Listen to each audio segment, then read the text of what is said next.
Brenda always had control over everything, her job, her routine, and especially her distance from the noisy and unbearable neighbour from apartment 501.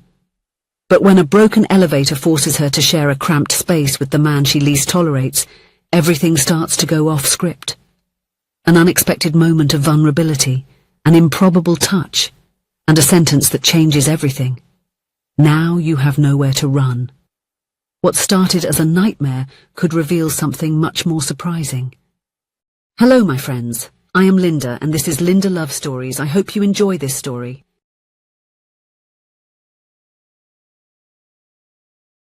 Brenda looked at the clock for the third time in 5 minutes. Monday, 8:47 a.m. Late for the meeting with the authors of the new novel her publishing house planned to release next quarter. Her fingers drummed nervously against the strap of the leather bag, a gift she gave herself when she got the promotion to editor-in-chief the previous year. Outside, the autumn sky threatened rain.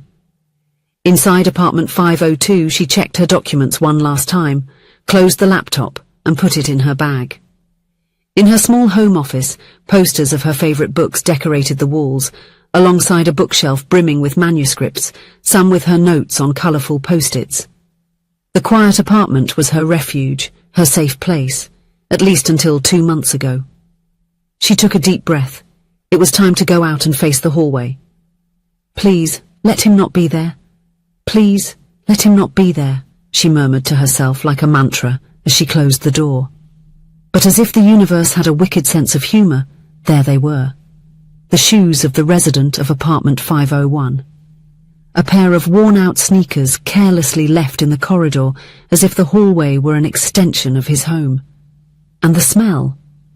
Something between spoiled lasagna and burnt cheese invaded her nostrils. Brenda rolled her eyes, suppressing the urge to kick the shoes away. It was the new neighbour, Logan, the man who in just 2 months had become the most annoying person in the building. When he moved in, she had even thought about baking a welcome cake. Brenda had always been a sociable neighbour, but it only took a week for that idea to completely vanish. First, it was the music. As an editor working from home, Brenda needed silence to evaluate manuscripts and edit texts. Logan, however, seemed to have an endless playlist of alternative rock, and worse, sang along, off-key. She had to invest in noise-cancelling headphones, an expense she hadn't planned on. Then came the smells of food at inappropriate times. Who fries burgers at 11 o'clock on a Tuesday night? Logan, apparently. The smell of frying seeped through the door cracks, permeating even her sheets. And then, the straw that broke the camel's back. 2 different women leaving his apartment on consecutive days, both at the same morning hour with that look of having had a busy night. Typical, she thought. An irresponsible playboy who doesn't even consider his neighbours. The notes she left on his door, always polite but firm, seemed invisible. There was never a change, not even an apology. Now, walking toward the elevator, Brenda held her reusable coffee cup as if it were a shield.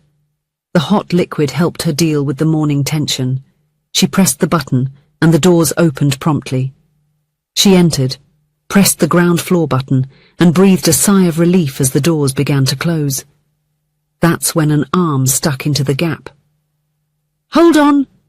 The familiar and annoyingly cheerful voice for a Monday morning invaded her moment of peace.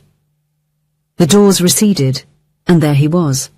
Logan, with his somewhat mocking smile, holding a suspicious trash bag in one hand, while the other adjusted his dishevelled brown hair. And to complete the look, he wore green dinosaur slippers. Slippers. A grown man in the building's hallway. She just stared at him, not hiding her displeasure. The elevator closed and the silence between them was almost palpable. Logan, of course, was the first to break it. "Did you see the message from the building manager? They're going to inspect the elevators today after one of them stopped yesterday. I hope this one holds up." He laughed as if he had told a brilliant joke. Brenda crossed her arms, balancing her coffee carefully. "How uplifting. You have a knack for ruining any 5-floor ride," he replied dryly. "That's natural talent." Logan smiled, tilting his head with false modesty, his hazel eyes glinting with amusement. Thud. The elevator shuddered and stopped abruptly. The lights flickered before settling into a dimmer glow than usual. The floor indicators showed they were between the second and first floors. Brenda felt her heart race instantly. Her hands went cold, and the hot coffee in her cup suddenly no longer seemed comforting. Her eyes fixed on the door, as if she could open it with just the force of her gaze. Logan noticed the change in her posture. The playful smile disappeared. "Hey, are you okay?" he asked, now serious. She didn't answer. She just shook her head, trying to control herself. Her breathing, once rhythmic, now came in short and insufficient gasps. Brenda knew that feeling. She was at the beginning of a panic attack. Not here, not now, not in front of him. Instinctively, Logan dropped the garbage bag on the ground and held her free hand. "Now you have nowhere to run," he said, trying to keep the tone light, but soon realized that the joke sounded more threatening than comforting. "Sorry, that was stupid," he quickly added. "Let me go," she whispered, but without any strength in her voice, her fingers trembling under his touch. "Sorry," he repeated, but he didn't let her go. Instead, his grip became more gentle. "Breathe with me, okay? Slowly. 1, 2, 3. Logan began to breathe exaggeratedly, demonstrating how she should do it. Brenda, even though reluctant, started to follow him. Part of her wanted to push him away, shout that he was the last person she wanted to be stuck with, but another part, the one overwhelmed by panic, clung to any available anchor. "Claustrophobia?" he asked after a few minutes when her breathing seemed to normalize a bit. Brenda nodded slightly. "Since childhood, I got stuck in a closet for hours during a game of hide-and-seek. My cousins forgot to look for me," she explained, surprised with herself for sharing something so personal with him.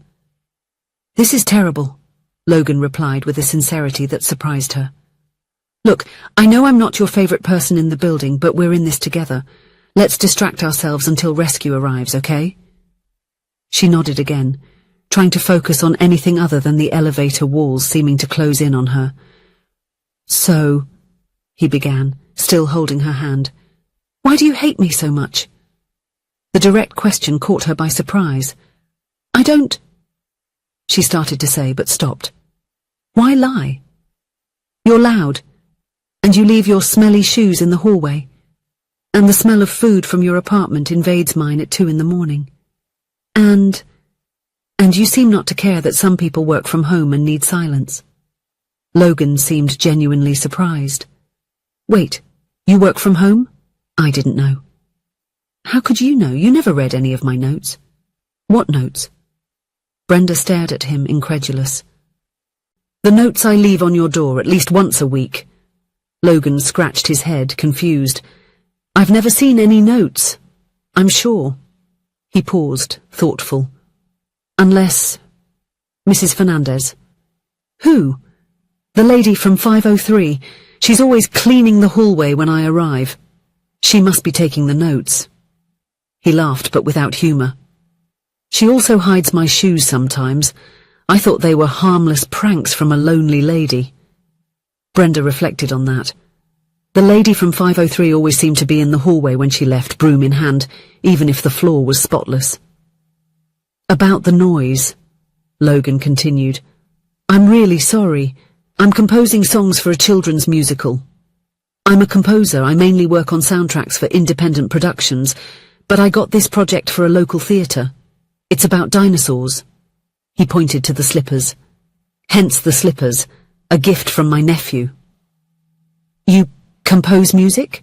Brenda asked, feeling a bit foolish for having presumed so much about him. "Yes, mostly at night, because during the day I teach music to children at a school downtown. The slippers are to get into the spirit, you know? The main character is a little T-Rex who's afraid to roar." The image of Logan teaching music to small children did not match at all with the irresponsible playboy she had constructed in her mind. "And the women? You should know that this is a family building and—" The words slipped out before she could contain them. "Women?" Logan looked confused for a moment, then his face lit up with understanding. "Oh, You must have seen Mia and Lily, my sisters. They came to help me with the move, but since we couldn't finish everything in one day, they stayed overnight. One on the sofa, the other on an inflatable mattress. He smiled. They are twins, but not identical. People always get confused. Brenda felt her face burn with embarrassment. She had judged so quickly, creating an entire personality for him based on assumptions. As for the smell of food, he continued, seeming determined to explain himself. I admit I'm a terrible cook. I try to make elaborate things and it always goes wrong. Yesterday I tried to make eggplant lasagna to impress my students in a class about healthy eating, but, well, you must have noticed the result. Brenda couldn't help but smile. So you're not the neighbour from Hell on Purpose? Logan laughed, a genuine sound that echoed in the small space. Oh, if it were on purpose, I would have been much more creative, like playing the accordion at 4 a.m. or filling the hallway with wind chimes. She laughed too, realizing that her breathing was completely normal now, and the tightness in her chest had disappeared. His hand was still holding hers, and strangely that no longer bothered her. And you? He asked. What are you doing locked in your apartment that requires so much silence? I'm a literary editor. I work for Northern Star Publications. I read and edit manuscripts, work with authors to enhance their stories before publication. Logan's eyes widened. Wait, you work at Estrella do Norte? You published The Last Chord, didn't you? That novel about the pianist who loses his hearing. It was Brenda's turn to be surprised. Yes, I was the editor of that book. Did you read it? Did I read it?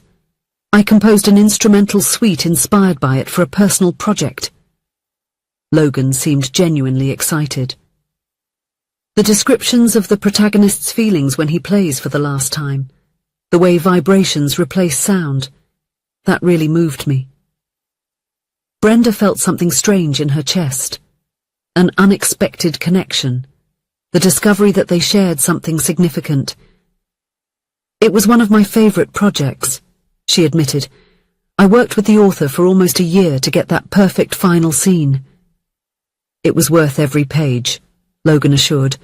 Now I understand why you need silence. It must be hard to capture the essence of a story with someone singing on the other side of the wall. A little, she agreed, surprised by his understanding, but I think I can tolerate a children's musical composer about dinosaurs afraid to roar. The elevator suddenly shook and the lights came on fully, a jolt, and they began to move slowly downward. It seems our ordeal is coming to an end, Logan remarked, finally letting go of her hand, but with a sincere smile on his face. When the doors opened on the ground floor, the building manager and a technician were waiting for them with worried expressions. Are you okay? The manager asked. We tried to warn everyone about the maintenance. We're great, Brenda replied, surprising herself with the honesty in those words. As they left the building side by side, Logan hesitated. Look, I'm really sorry for the disturbances. I'll try to be more careful with the noise and the timing of my culinary experiments. And I can lend you some basic recipe books, Brenda offered, to avoid future culinary disasters. He laughed. I accept with gratitude, and... Logan paused, as if carefully considering his next words. Maybe we can talk more, without needing a broken elevator as an excuse. Brenda felt warmth rising up her neck. 2 months hating her neighbour, and just 40 minutes stuck in an elevator, completely changed her perception. I'd like that, she replied sincerely. In the weeks that followed, the 5th-floor hallway witnessed subtle but significant changes. Logan's shoes were now kept inside his apartment. Music was rehearsed with headphones after 8 in the evening, and the smells escaping from his apartment improved considerably, although there were still occasional culinary experiments gone wrong. Brenda, on the other hand, found that she enjoyed listening to Logan's compositions during the day when he played the piano. Sometimes she would leave her door slightly ajar while working, allowing the music to flow freely down the hallway. Mrs. Fernandez from 503 was initially bewildered to see the two chatting animatedly in the elevator, instead of the usual tense silence. Even more surprising was when, on a Friday night, she saw Brenda enter apartment 501, carrying a cookbook and a bottle of wine. The elevator continued to function normally, and Brenda had finally learned that tolerating each other's small imperfections could make room for unexpected connections. And now, encountering Logan in the hallway was no longer a reason for tension, but surprisingly a source of lightness. Sometimes the most different people can connect in unexpected ways. And sometimes it only takes a moment of shared vulnerability to reveal the humanity that daily routine so easily hides. If you enjoyed the story, please leave a comment with a rating from 1 to 5 to show how much you liked it. Also, watch the video that is now appearing on your screen. See you soon.